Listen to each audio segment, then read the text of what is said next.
labahan namin ni Elias. May second floor. Maya-maya niyan ano na naman ako, magplancha na naman ako.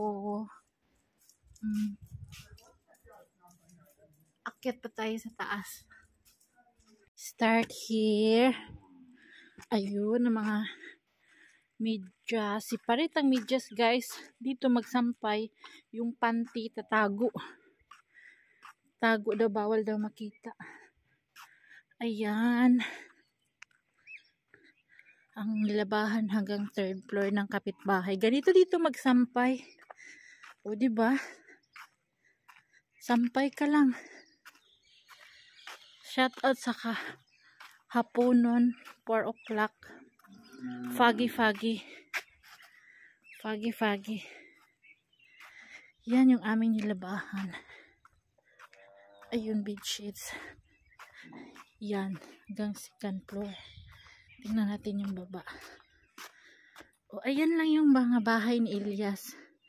Sila yung pinakababa, kwarto. 1, 2, last yung kwarto namin. Yayamanin may aircon sila kasi may anak silang nasa abroad. Tapos yung kusina. O, diba? This is it. Pansit. Kaya si Mayra na ang magmasa ng harina. Pagod si Taba. Ayan.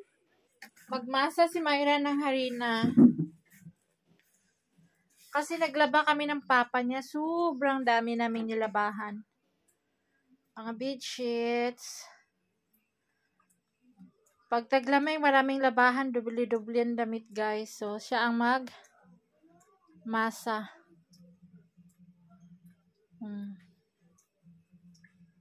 Tingnan natin yung result niyan mamaya. Habang ako magluto, kaya napagod ako. Update, ayan na. Ano yung 2 araw naming kain? Or 1 araw at kalahati. Oh my gosh. 1.5 day. Diba, Mayra? Mag-asawa ka na daw. Ano gusto mo, asawa? Pakistani? Ha? Pagsabihin ng papa mo, Pakistani, asawahin mo, hindi ka makahindi. Kaya takot naman sa papa mo.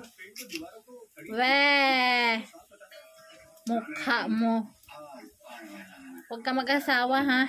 Ganyan talagang trabaho mo. Habang buhay hanggang mamatay. Tingnan mo yung nanay mo. Kuba-kuba na lang sa kakamasa ng harina. Ang asawa hindi marunong magluto ng Filipino food. Sus Mariose. Kaya ikaw, think million times. Diyos mio, Marimar. So, ayan. Masamasa na siya. Magduot-duot na siya. Sige, duot, giday. Sige, mga 30 minutes yan. Anuhan mo masamasa para maganda ang daw or roti. Ganyan. 30 minutes kang maganyan-ganyan.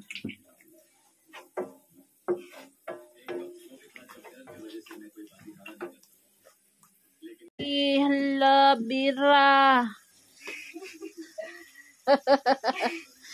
Tawa siya sa ginawa niya. Sige.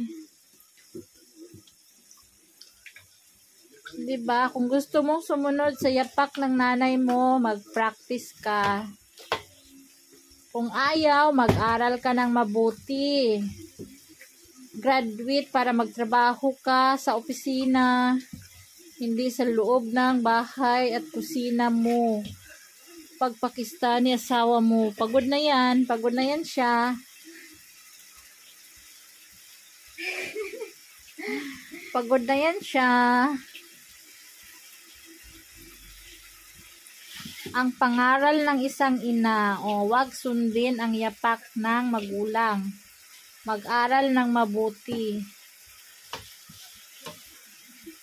Yung kamay mo lang basain mo, wag mo nang basain ilalim, ganyan. Ilagay mo yung ata dito, ilagay doon sa tubig. Sayang. Mabuktot. Minamasad ya. Sige ka. Yan, natapos na niya. I-flat mo to sa kamay mo. I-platin mo. Ang taas ng harina, i-platin mo. Sige na. Mamaya mo na hugasan kaya hawa ka pa naman.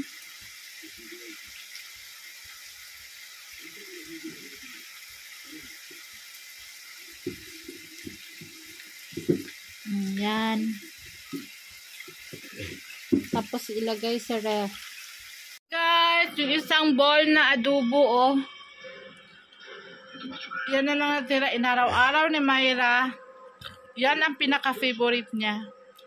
Siya lang talaga kumakain ng adobo. Pagaling sa school, gabi, yan talaga ulam niya. Adobo. Pagkatapos, pag wala ng adobo, ano ulam mo? Fried chicken. Pag walang fried chicken, adobo. Nabuang ka? Kakakain mo na ng adobo? Ha? Araw-araw naman to adobo. Matubuang ka ng pakpak niyan. Wala nang fried chicken. Hindi tayo maka-fried chicken ngayon. Mag-Benz lang tayo. Hindi tayo nakabili kasi. Mahal yun. Adobo lang sa baw. Ano sa kanin. Solve na. Siya lang talaga nakaubos. Hindi kumakain mga kapatid niya. Siya lang na puro sili. Oh. Lumulutang yung mga sili-sili. Yung sabaw ulam na. Lagay sa kanin. So bye. Thank you for watching. Ready na ang mga girls. Ready na ang mga girls. Kumain ka na, Same? Ha?